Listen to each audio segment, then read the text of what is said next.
Hello and welcome back to the NOTCAST. This is number 356. It is January the 25th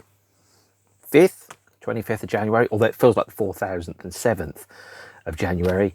And today I'm going to be talking about Pink Floyd's 10th studio album, released on the 21st of January 1977, which means that this record, my favourite Pink Floyd album, by the way, is a staggering 47 years old. It is Animals, and to commemorate this momentous achievement, which features not only my favourite building in Britain on the cover and my first Pink Floyd T-shirt, I'm going to talk about the album and all the stuff that happened around about then. Firstly, I guess if you're British, you'll know this building. Also appeared on the cover of the Orb's Adventures Beyond the Ultraworld album. You'll also know it doesn't look like that anymore. It can't look like that anymore. So let's get boring about architecture before we get any further into it and talk about Battersea Power Station, which I think is on Girtling Street, number 88 Girtling Street. I haven't, and designed by, I think, Sir George Gilbert Scott, the guy that designed the Tate Modern and the guy that designed the red telephone box. Battersea Power Station was built in about 1928, so it's about 100 years old now. When it was originally built, they built these two parts here that starting there and running through to around about there, I think. And then they had enough space to be able to build a second, like, mirror image of it to duplicate and double the power generation capacity of it. So enormous, massive turbine hall, engine and control rooms at either side. If you've seen a picture of just the two towers, it looks really, really weird, and if you get up close to it, you can see the line in the brick where the brick is slightly younger. It's a slightly different shade of brown. Trust British people to know about different shades of beige. There, it was derelict between 1983 and 2022. It's been redeveloped. It's been turned into a shopping centre. There is a lift that you can get into that takes you up to the top of, let me just quickly check, up to the top of this funnel here, where you can sit 350 foot above London, and you can see the whole of London from the top there in a lift that goes up. These four chimneys here were crumbling, and they had to make a decision to demolish them and rebuild them to identical specifications. So it's really, really weird, and that happened about 5 years ago. You could see them coming down and then coming back up again. So I used to go to the Isle of Wight more often than I do now, get the train that goes from Waterloo down to Portsmouth, then get the ferry, and you could see the chimneys coming down and going up. You know, week by week, you'd see a little bit of progress every time. They rebuilt the whole thing. The inside of here, which used to be the main turbine hall, also, by the way, seen in the films Superman 3, Monty Python's The Meaning of Life, The Dark Knight, and the Imaginarium of Dr. Parnassus, the Terry Gilliam film, has been rebuilt completely, turned into a massive shopping centre. They built, unsurprisingly, a whole bunch of luxury urban living flats, which cost approximately the same as the gross domestic product of, let's say, a country that's quite small. So you could buy a flat in Battersea, not even the land, just a space in the air, or you could have as much money as somewhere like Tonga. I don't even know if Tonga's a place. Sorry, I've never been, and I'm never likely to go. Battersea Power Station is my favourite building in Britain. It was derelict for nearly 40 years. It was within the hair's breadth of being demolished. It was open to the public twice while it was empty, and it was the largest piece of derelict land in Central Europe that was in a town or a city. Easily, it was like the size of like 10 football pitches. It was astronomically big. It was open twice to people to visit. Once, I think, in about 2008, once in about 2014, and I went both times. Both times I went, I took my iPod, I plugged my earphones in, and I listened to Pink Floyd's Animals whilst I was walking around on the site, because that is what you need to do. This place is not only cemented in Pink Floyd legend, it's also, by the way, the only place that was shown on the screens of Live 8 that wasn't actually inside Hyde Park, that was filmed live. They had a zoom camera during Live 8. when Pink Floyd were performing, that went over to Battersea Power Station and then pulled back to show you the band playing live at Hyde Park. That was wow, that was an incredible experience. Can't believe I went to that. And that was obviously the first time I saw Pink Floyd. I did see them one other time afterwards, but that's for a tale for a different time. Animals is their 10th studio record. It's my favourite Pink Floyd album. It's one of my favourite albums of all time. And it's an album that has a long and complex history. It is obviously all Pink Floyd albums are concept albums.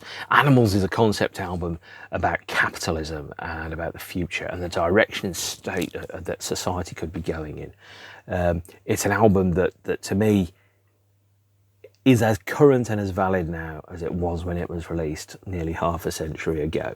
And even the imagery inside of it, the use of pigs and industrial landscapes, power stations, the focus of industry, even down to the derelict wreck that was still operational.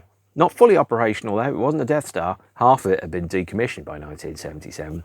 The operational Battersea Power Station, which it looks slightly better than that now, by the way. And then, of course, it's just a short 47, 45-minute album, 5 songs that encapsulates, I think, a warning about society and the state of capitalism and where we could go, comrades. So let's get stuck in with a little bit of scene setting. First, I have to tell you about the state of the world in 1976. Some of you, the older ones of you, will have lived this. You will have known this as teenagers or 20-somethings, especially if you're about 70. I was 3 when this album came out.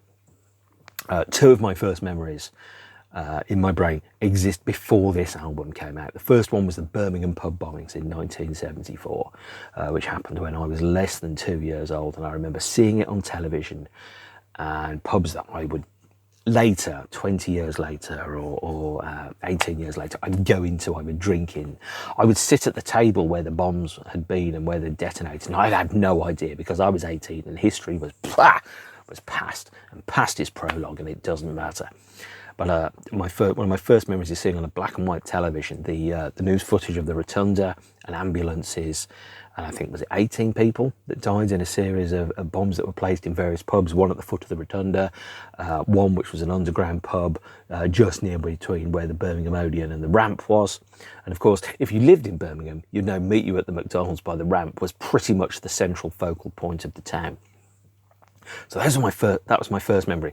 My second first memory, if that makes sense. The first one I remember of the world outside of Birmingham and my grandparents' house and stuff was seeing on the news a shot of Leicester Square piled high with uncollected bin bags from about 1976. I think the Omen had just come out. And seeing that, I was looking at it and going, that's not how it should be. I don't know why or how I knew that's not how it should be. I think I was maybe 3 and a quarter, but I was looking at it and going, nah, that's not it. That's not quite right. You know, like in Galaxy Quest, when Sam Rockwell's character sees one of the characters kissing one of the aliens, goes, that's not right. Like that, exactly like that. So this one's going to be long, by the way. I should have told you that before I started. And if you want to skip to the Pink Floyd bit, you probably should go 10 minutes in. So 1976, let's set the scene. Britain is in the midst of financial recession and depression. There are strikes, 3-day weeks, rolling power cuts. We have the OPEC oil crisis of 1974, which is why a lot of the vinyl is a lot thinner between about 1974 and about 1979. The UK had to get and borrow £3.9 billion off the International Monetary Fund, the biggest loan that any country had ever taken off anybody ever at that point, because of the economic situation that the UK was in. Inflation was running at 25%.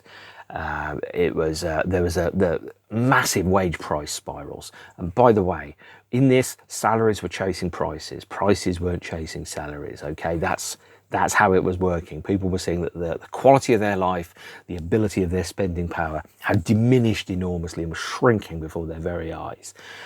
The next step that we had, and by the way, that 3.9 billion loan from the IMF, if you inflation adjust it, works out to 20.1 billion pounds. Enormous amount of money. The Labour government had had to, well, I think the Conservative government borrowed that money because they were like, we're going to lose the election anyway, guys, so we might as well saddled the incoming government, the Labour government, with it, and the Labour made these heroic efforts, effectively austerity version 1 in the 70s, to pay off the whole loan. And the last payment that was made on this IMF loan was the day after the election in May 1979. So the Conservatives were then able to point at Labour and went, it's all Labour's fault, they borrowed all this money, we've gone through all of this and we don't have to do it. And lo and behold, we've been in a day and we've managed to pay off the whole thing. Bullshit! But that's not how it works. It's how economics works. And then that ties into the deliberate shrinking of the state that took place through Thatcher. So basically, the 70s was a tough economic time for anybody, including the bazillionaires that were Pink Floyd. And that sets your environment of a dog-eat-dog capitalist battle zone where everyone is kind of fighting for their little slice of the pie. Money, it's a gas, right? Things in the band weren't going so well either. The band had worked through a number of songs they'd written, the Shine On You Crazy Diamond and You've Got to Be Crazy and Raving and Drawling in 1974. Played those songs live. And then they kind of split those songs into two parts. As I mentioned in the previous episode, Shine On You Crazy Diamond became the centerpiece of Wish You Were Here.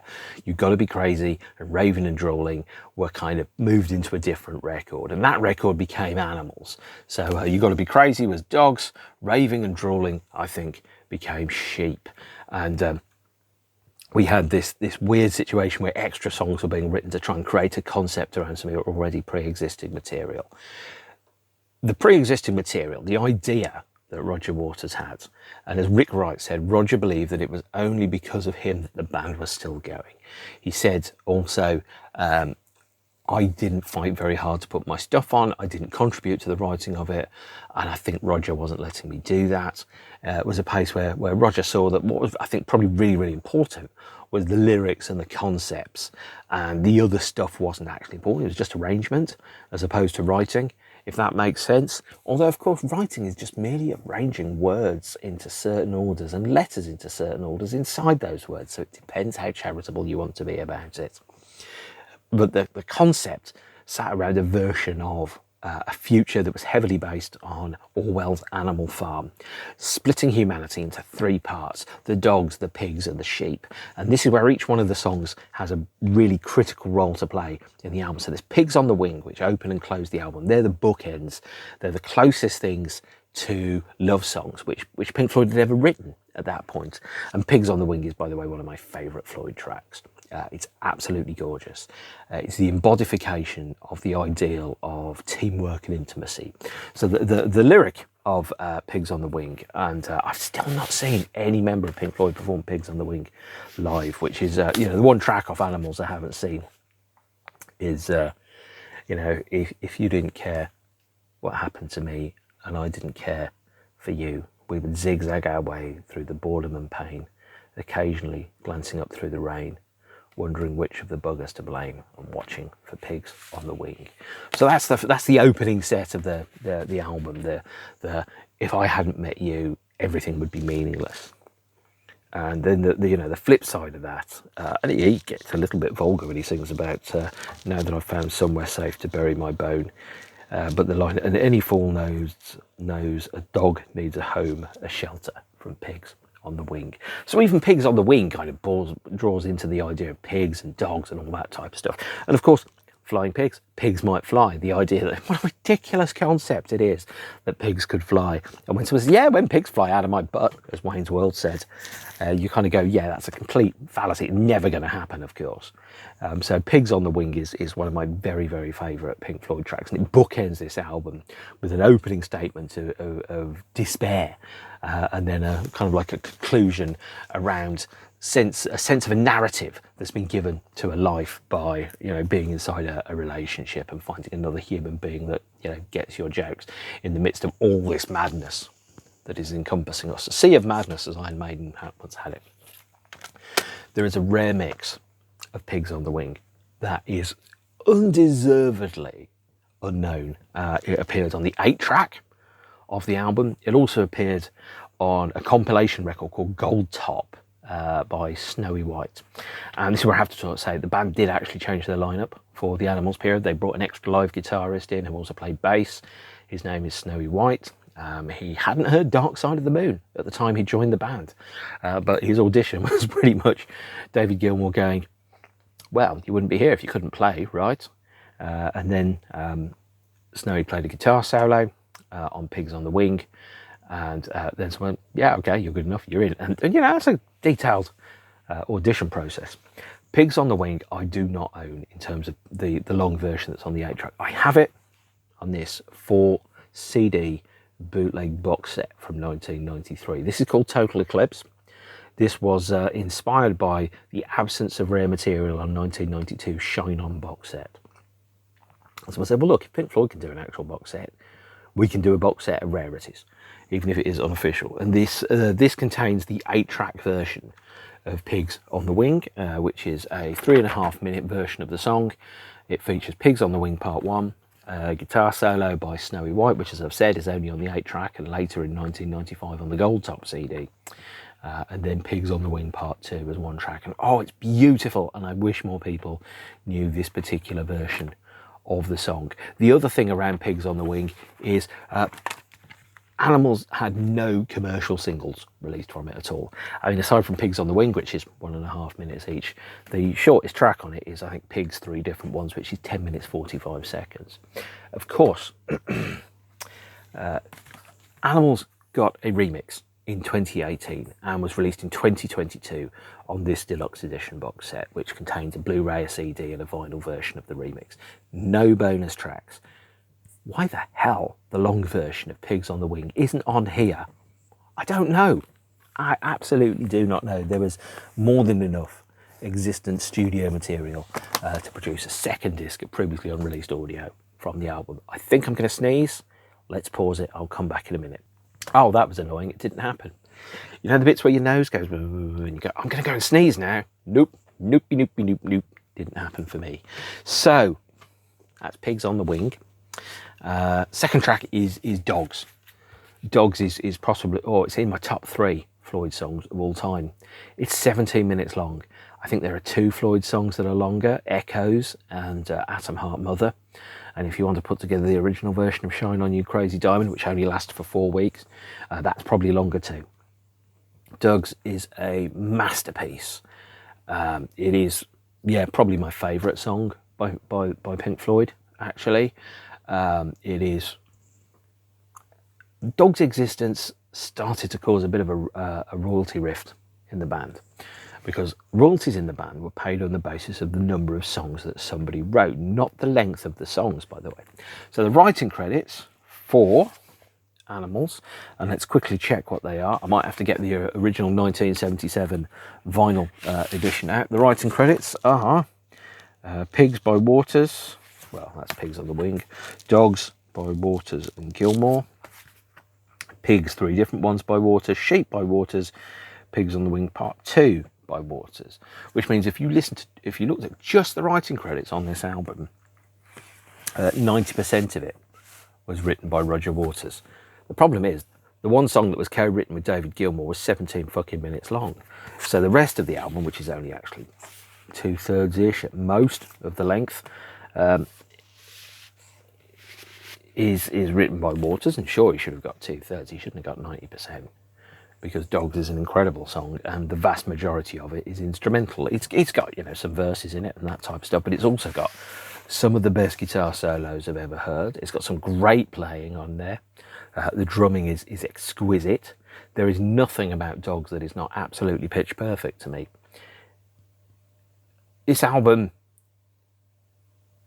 kind of divides the characters out. So there's 3 animals that are mentioned on the album. Pigs, who get mentioned 3 times. Dogs, which gets mentioned once. And sheep, which gets mentioned once. And that's where I have to talk about the difference between cats and dogs and all that type of stuff. So the pig was the top of the food chain, so to speak, in this particular album. So the humans were classified into 3 types. And this is where I'm going to get the cover art out. Hang on a second. This is a 2022 edition. I should have practiced this, but I didn't. Here we are. So those are your 3 animals there. You've got, you know, obviously sheep, pig, dog, and then, you know, dog, pig, sheep, right? So those are the animals that are in the album. The pigs are the top of the food chain. They are effectively the mega capitalists who own the economic means of production, comrade. The people that guide the oligarchs, you know, your Murdochs and your millionaires and your billionaires. They're the pigs. They get fat off the work of others. But of course, as anybody that studies the history of unions know, unions exist so that we don't behead the pigs. And people should listen to that. The second part of it is the dogs. The dogs are effectively the attack class, the predators, the people that keep the sheep in line. Now, in Britain, police are called slang, there's a slang word for police, which is pigs. I don't like that word, but, you know, it's a word that people use. And pigs then became a metaphor, didn't they? But then also there's call off the attack dogs. The dogs are the attackers there. So the dogs and the pigs kind of become part of the ruling overclass that keep the sheep in line. And the sheep are the herd, aren't they? The sheep are fattened up for slaughter. They have their hair cut off them and turned into coats. They're basically, you know, industrialized bits of meat that flow through the system. More meat for the grinder, as is showed in the film of The Wall by Alan Parker. Dogs is this huge, enormous 17-minute song that talks about the conflict that exists and is necessary in order for capitalism to pervade itself. Now that sounds very socialist, but you know, I believe in equality, and there's you know, the lyrics in Dogs are things like, you've got to be able to pick out the easy meat with your eyes closed, and then move in silently, downwind and out of sight, and strike when the moment is right, without thinking. Very predatory. You've got to keep one eye looking over your shoulder. You've got to know, you know it's going to get harder and harder as you get older, and in the end, you'll pack up and fly down south, hide your head in the sand, just another old man, all alone and dying of cancer. This is bleak stuff. This is like nihilism on 33 revolutions per minute.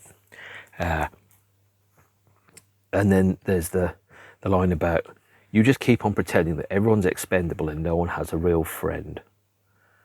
And it's like, man, that's a glim. It's a really bleak, grim way of looking at the world. And it's got fantastic guitar solos.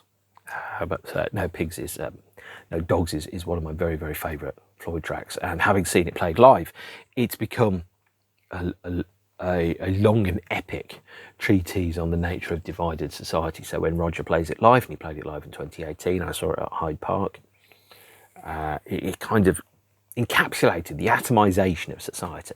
Remember, in the 80s, Margaret Thatcher said there is no such thing as society. The idea of humans living together and working together for the better good of everybody else was a mere fallacy by soft-hearted, bleeding-heart liberals that needed to be crushed under the jackboot of profit, survival of the fattest, or the fittest, depending on your point of view. And you kind of go, no wonder you've got a really bleak worldview if that's how you see things. We say there isn't actually society, there's just loads of animals fighting amongst themselves. And I'm always reminded of the line in Aliens, the fantastic James Cameron Vietnam War movie that just happens to be set in space. The line about, well, that's the difference. You don't see these aliens try to fuck each other over for a percentage because they're all working together. So one could say actually the aliens have a better society, the xenomorphs, than the humans do in the film Aliens. This is disproved in the fourth film in the series, which is the tragic Alien Resurrection. Oh, God, I wish that one didn't exist. Let's pretend it doesn't. The fourth films are always bad. Indiana Jones and the Kingdom of the Crystal Skull. Jaws 4, The Revenge with the Voodoo Shark. And Alien Resurrection. Although Alien Resurrection does show that aliens are prepared to sacrifice another one of the aliens in order to escape from the environment that they're in, which I thought was really clever, actually. Really clever. But that's about the only good thing about the film. Not even the swimming aliens makes it any better.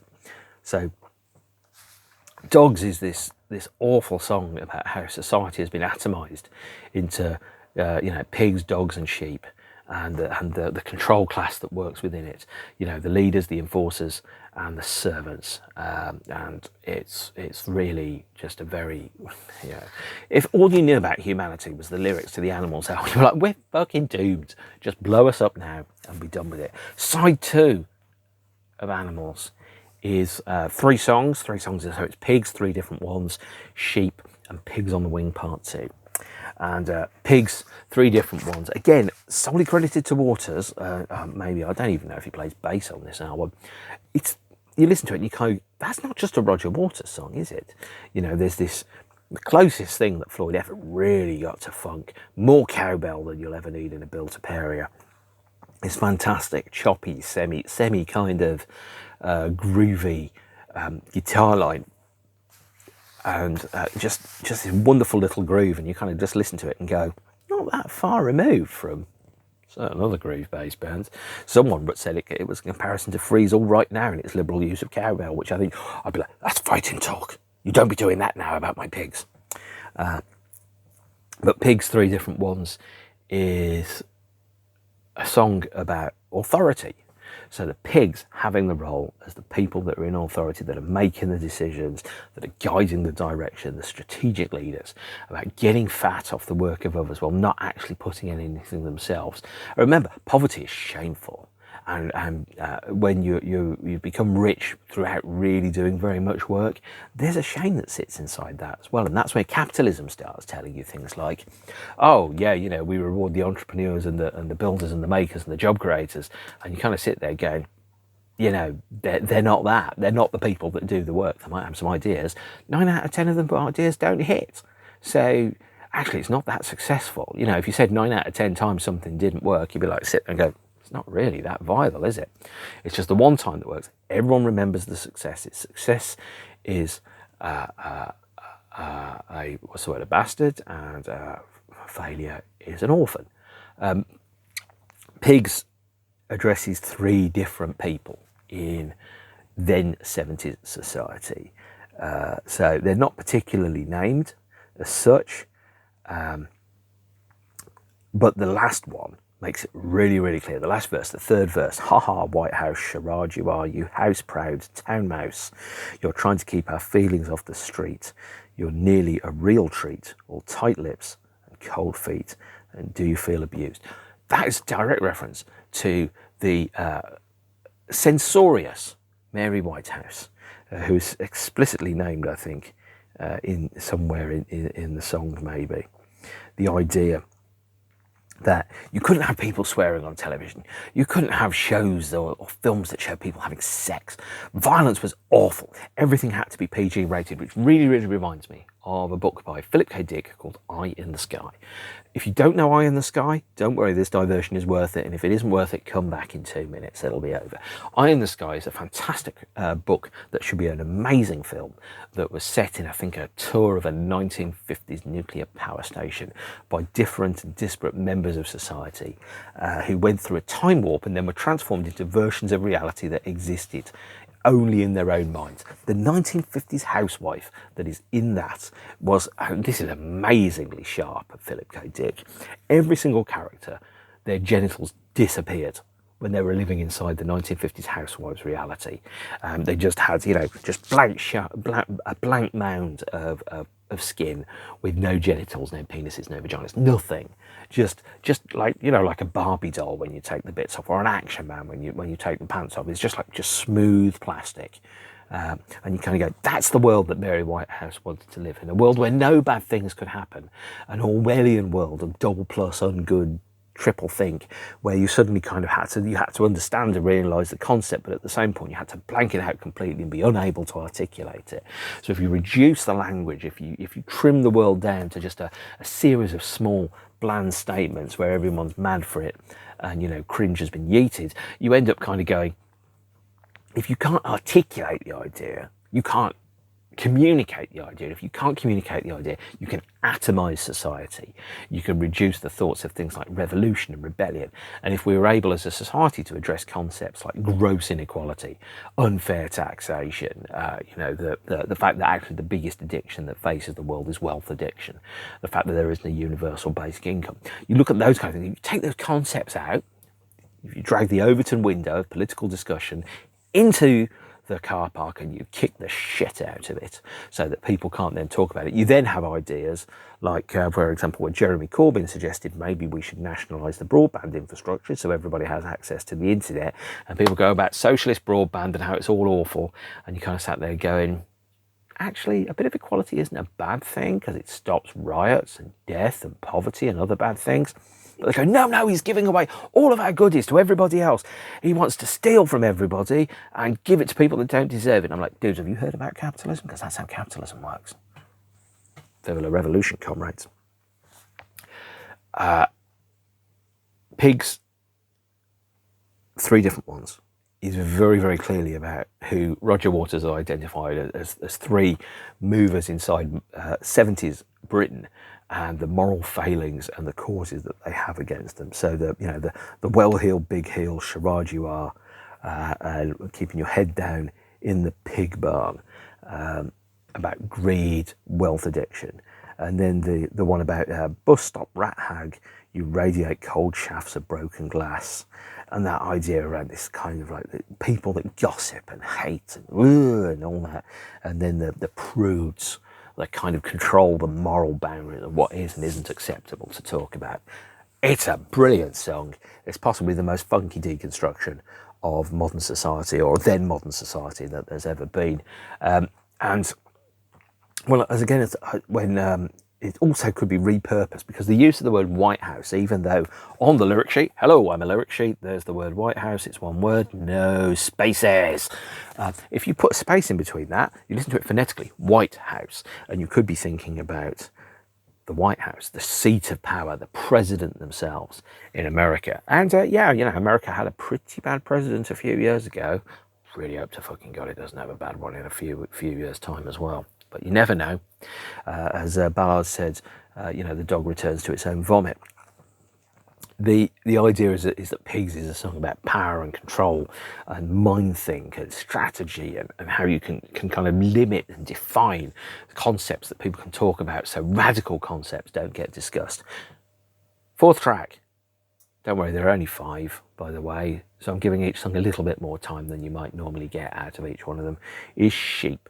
Sheep is, I really, really like it. It is a song, it's this, and it was the first song from Animals I saw played live actually in 2007 on Roger's Dark Side of the Moon tour. It was a song that's this kind of elegant, powerful, threatening kind of tale of what it's like to be basically meat thrown into the grinder. The using sheep as a metaphor on the grassland of the suburbs, commuting to and from work, and then being thrown up, used away, discarded, turned into meat at the end of it. This line about, what do you get for pretending the danger's not real? Meek and obedient, you follow the leader down well-trodden corridors into the valley of steel. What a surprise. A look of terminal shock in your eyes. Now things are really what they seem. No, this is not a bad dream. I had a girlfriend once. That's not a show off, I did. And she lived quite near an abattoir, which I didn't really realise until one day I was walking to hers, and the truck turned up and it had all the pigs in the back, and they were scared, and you could smell the fear as they were going in. And most of the time you don't see that stuff. That happens away, but this happened on an industrial estate that I happened to walk to get from where the bus dropped me off to her house. And I walked past, and then one day the truck turned up and the door opened, and you've got like a little slice you could see through the door. And I just turned and because you do, and you go, well, that's a weird noise. And you suddenly go, there's an abattoir there, there's the killing floor, there's just rows and rows of animals on hooks stretching far away to the back wall, an industrialised economic death machine. And Sheep is a song that talks about that moment where you kind of realise this is what it is. The naked lunch moment where you see what's on the end of every fork and you don't look at it and go, that's chicken. You look at it and go, that's a bird. Or, you look at that and go, that was a cow. That was something with a sense of humour. And I'm probably talking myself into vegetarianism now. But it's an important thing is to look at the way that capitalism kind of chews through and disposes of, anyone or anything for any reason it feels like. And there's nothing you can do about it. Unless we unite and overthrow. But we had that chance and we blew it. Thanks, guys. Fuck that bacon sandwich. Sheep bastardises Psalm 63 with the line, "The Lord is my shepherd, I shall not want. He makes me down to lie through pastures green.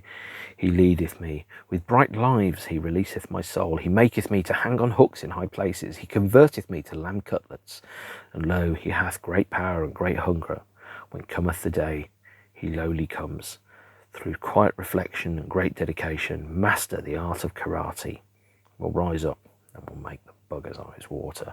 So it's not just about capitalism, it's also about the rise of vegetarians who overthrow the global meat industry, which is pretty good going for a 1977 prog rock LP. And then the last song, Pigs on the Wing Part 2, the song that is effectively the redemption arc of everything else that goes through it. So you've been through society and go, the only reason I go through any of this stuff is love and companionship and people and friends and laughter. And you kind of go, that's it, you're the only reason, whoever you are. And I've been very, very lucky to have loved, I think, 4 people in my life. Apart from obviously, my children and my cats, but 4 actual people in the concept of relationships, 3 of whom are amongst 3 of the finest human beings I've ever met, and 1 is a bin fire of idiocy. Let's not name any names though. And then Pigs on the Wing Part 2, it goes, "You know that I care what happens for you, and I know that you care for me, and I don't feel alone or the weight of stone when I've found somewhere safe to bury my bone." And it's like, that's it. That's your resolution. It makes sense. That's how love is the great painkiller, as William Burroughs' last written words were. Animals is my favourite Pink Floyd album. It is this dense, deep, huge record that deconstructs the nature of society and capitalism and money and economics and politics and love, and sets it in a context of Animal Farm. And of course, lo and behold, a pig, the ruling class in the film, or in the album, hovering over the power station, which is the heat or the heart of industry that creates the energy that makes the system work. It's a marvellous album. I recommend it to anybody. And it's the closest thing to punk, I think, that Floyd ever got. It's aggressive, it's merciless, it's nihilistic, and at the same point, it's only a band that had complete artistic control and integrity could be able to release it. You're going to go, well, I'm going to follow, one of the biggest selling albums of all time, Dark Side of the Moon, and then Wish You Were Here, with an album where the shortest actual song is about 10.5 minutes long and there are no singles. Like, yeah, sounds good, mate. Off you go. Didn't quite work, of course. There were no singles, no hits. I always thought, especially when I first got into Pink Floyd, it took me many years to get to Animals on the grounds. Firstly, you had to own and buy the records. You couldn't just go to Spotify and listen to them. Secondly, at the time I got into them, Pink Floyd were uncool. They were like, up there or down there with Genesis, depending on your point of view, and fucking Marillion. Not a cool band. People at my school didn't like Pink Floyd. Their dads liked Pink Floyd. I was just like, I like this, I'll listen to it. Doesn't matter. I had to go and buy it. In the end, this is a copy that I got actually in about 1997, in the days when people were ditching their vinyl, and you could pick up like a vinyl LP for like £2. So it was 20 years old when I bought it, this version of Animals, and it's remained in my possession ever since, which has been 27 or so years. But you could pick up like Bowie's for £2, Floyd for £2, all that type of stuff. I kept onto my record player because I was working on a budget. I wasn't going for shiny CDs. And lo and behold, this is probably worth a lot more money now than £2. And if it isn't, what the hell's wrong with you guys? But because they didn't play anything from Animals live, I thought bands only play the songs that they like, that they rate, that they want people to hear. I had no idea of the concept of the politics that went into this album, the idea that this was the start where the division and the rift between Roger and the rest of the band started to happen, where Roger started to think of himself as a creative genius of Pink Floyd and the rest as merely being, administrators and technicians that fulfilled his vision, which is grossly underselling the skills and talents of the rest of the members of the band. Frankly, a couple of Roger Waters solo albums aren't that great, which kind of gives strength to the fact that it wasn't just him, was it? It was the other people in the band that were pretty damn talented as well. And then the second part of that is, because it was never played live, I thought, they don't like it. It's not very good, is it? I'll pick that one up some other time when I've got a bit more money. Took a little while for me to get there. The period around the rest of the album had a number of other factors that went with it. There was a tour starting in Dortmund on the 23rd of January 1977, UK element ending in Stafford on the 31st of March 1977, and the band played 2 sets. They played the whole of Wish You Were Here, they played the whole of Animals, and occasionally they did an encore. They went back to America, and they starting in April, 22nd of April in Miami, at the same stadium I think they started the Division Bell tour in 1994, and then going through to Montreal on the 6th of July 1977, which was the last show on the last tour by the classic lineup of Pink Floyd before loads of extra people got involved with just Snowy White on guitar. Snowy did a combination of playing bass and guitar and rhythm guitar and leads, and then kind of moved into that point to flesh out the sound, allow Roger to play acoustic guitar, to sing more, to concentrate on that. And then beyond that set list, there was one other part, which is occasionally they'd have a number of songs which they hadn't really rehearsed that they would bring back and they would play from time to time. So this bootleg CD, In the Flesh, which is recorded at, and I don't even know where it's recorded. I used to know this off the top of my head. I have to go into the booklet. This is, and should have been, or at least a recording from the tour, because 2-track stereo soundboard recording did exist. Every show was recorded for reference, stuck onto a tape, and then probably forgotten about and no longer salvageable. This was recorded at the Oakland Coliseum on May the 9th, I think, 1977. It is a fabulous recording. It's one of the best audience recordings I've ever heard. I love this t-shirt. I bought a copy of that. There's Snowy doing his guitar work. There's Rick. There's poor fucked up miserable Roger, as he once described himself, in a 2 CD fat box, alongside this fabulous bit of artwork here, which became the poster, I think, for when the band played San Francisco. I'll see if I can show you a graphic from that. These sound like amazing shows. I would have loved to have seen them, but I was 4, so I guess that's why I didn't. My eldest son, his first gig was U2 when he was 3 years old. He does not remember it, of course, and that's okay. And then there's another CD I've got here, which is live at the Madison Square Gardens. This only features the Wish You Were Here portion of the set. It doesn't feature anything from Animals, which is a bit of a shame. But I did get a job lot of Floyd live CDs many years ago. Somebody was selling it all on eBay. I got a redundancy payment, or a bonus from work in the days when you could get bonuses from work. And I thought, I really want those. So I bought them. And lo and behold, instant bootleg CD collection. Animals got released on CD in, I think, 1985 or thereabouts. And this was in the days when they'd take the tape masters and they'd just put them onto a CD. So that is the original version of it. And then in 1994, I think it was remastered as part of the big remastering projects. So you got the picture CDs here for that. The last show of the In the Flesh tour was pivotal in the history of Pink Floyd. Roger felt very alienated from the rest of the band, and not just from the rest of the band, but I think from the audience, as he's kind of sat there or stood there playing songs that he regards to be great art, meaningful treatises about the nature of society, and in front of him are just a bunch of fucked up stoners in a haze of smoke, yelling and screaming and hoping to get something off Dark Side of the Moon so they can feel elevated and drift away, man. Apparently at Montreal, somebody tried to get on the stage. Roger spat at them. There is footage of that from an 8mm camera, and that's the moment that birthed the next Pink Floyd record, which is called The Wall. The history of Animals after the period was remixed in 2018 and remixed by the band's then preferred audio engineer, James Guthrie, in a moment where Pink Floyd could agree on things. They can't really do that at the moment. And it was mixed at Das Boot Recording. And the remix, I think, was really designed to extend the copyright of the album, really. There's no additional material on the 2018 remix, which was released in 2022.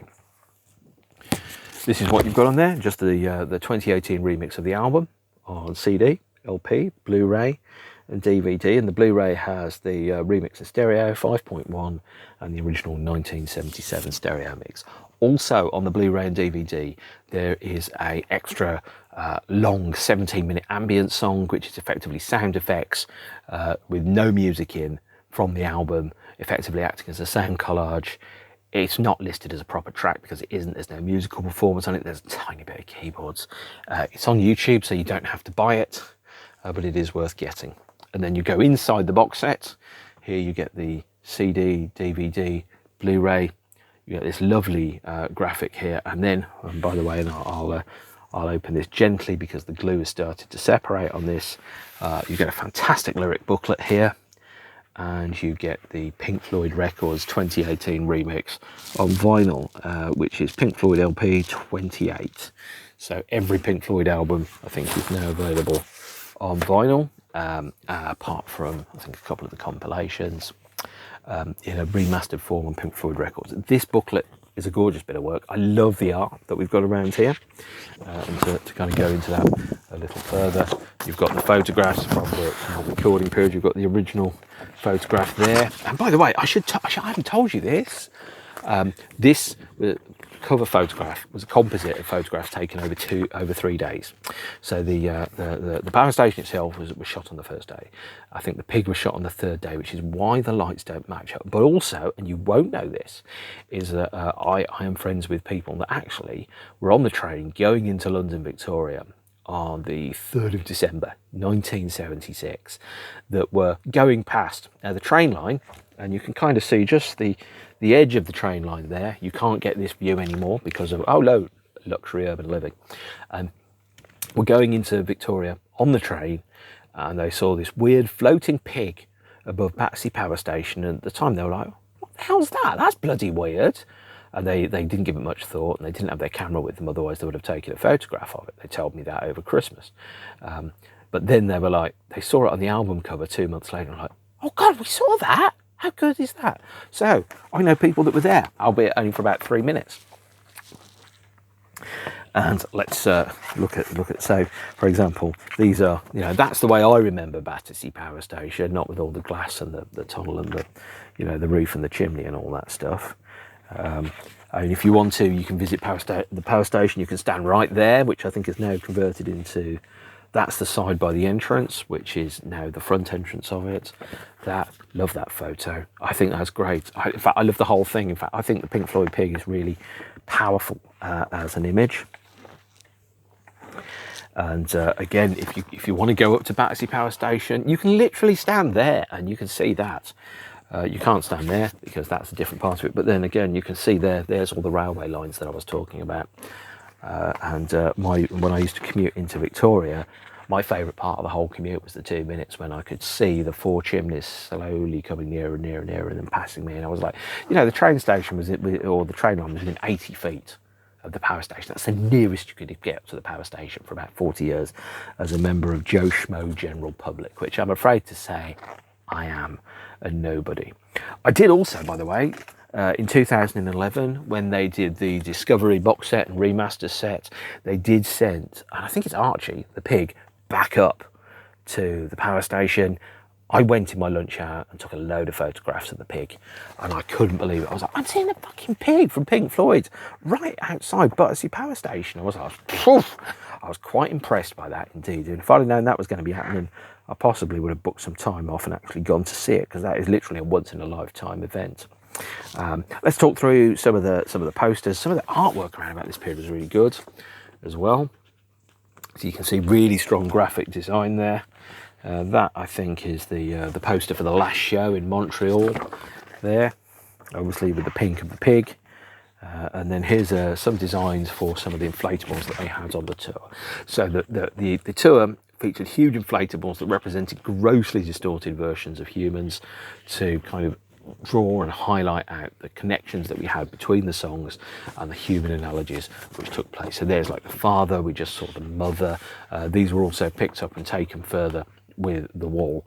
And there's the graphic which shows obviously the sheep and the dogs fighting against each other, or the dogs threatening the sheep whilst the pig gets fat and flies off. It's all very clever stuff and I like it very, very much. It's one of my favourite albums in the world, actually. It really, really is. I think Animals is a phenomenally good record. The reissue is a little lacking, and it's lacking because there are no extra unreleased studio tracks from the period that's on the reissue, although they exist. And they are on this bootleg LP, the Extraction tapes for the Animals. This features this features three alternate studio tracks. So the original version of Sheep with Roger the original version of Dogs with Roger on vocals. You can tell why perhaps they didn't want to issue that. An alternate mix of Sheep from the early period. So versions of Sheep and Dogs were recorded early on in the process as they were trying to work out who was actually going to sing it. David Gilmour sings Dogs, not on this. And then an alternate mix of Pigs, three different ones. To pad out this bootleg LP on Extraction Records, there it is More Blues from the Olympic Stadium, the last song of the Montreal of the In the Flesh tour, which was an improvisation with Snowy on guitar, the only Pink Floyd track where he didn't play live with Pink Floyd after he joined the group, because he was fed up and he went and stood by the mixing desk and watched the encore as Snowy played guitar. And then A Message from the Sheep, a field recording, which is the sound effects that introduce pigs, all the woofs and bah and all that stuff. Personally, if I was doing the 28 remix, I would have stuck these tracks on there as a bonus bit of audio. I also would have put the bonus version of, or the 8-track version of Pigs on the Wing on there to create an alternate version of the album. I would have done a single which had Pigs on the Wing backed with A Message from the Sheep on the B-side, on the 7-inch, and that would have done the reissues. That brings us to the end of Pink Floyd's Animals, and I think that is where I'm going to break right now. The next time I talk about Pink Floyd, and I haven't talked about it today because frankly I've run out of time, is talking about 1978 solo years, the albums by David Gilmour and Rick Wright, and the singles and the remixes. So the Wet Dream, the Stephen Wilson remix, and the David Gilmour single, There's No Way Out of Here. But that is a story for another time. You spent 52 minutes with me, which is longer than the album itself. Congratulations, you have earned yourself a pack of crisps. And talking of crisps, I'm going to do a toast, actually.